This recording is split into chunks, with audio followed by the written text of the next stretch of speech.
Яссауи жайлы қиссалар кітабынан. Ұстазды құрметте. Бір дәрісте отырғанда Қожа Ахмет Яссауи бір қарияны көріп қалды.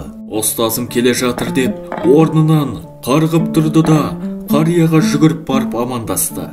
Шәкірттері, Әзірет Сұлтан ұлық әулие, түркінің пірі деп жүрсек, қайдағы бір диуананы ұстаз деп жүгіріп жүргені несі?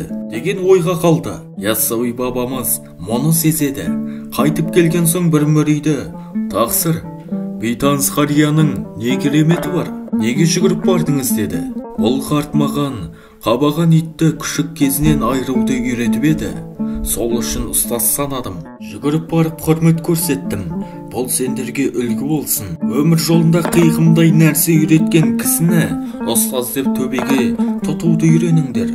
Ұстазды ұмытқанды Тәңірім де ұмытады, деді.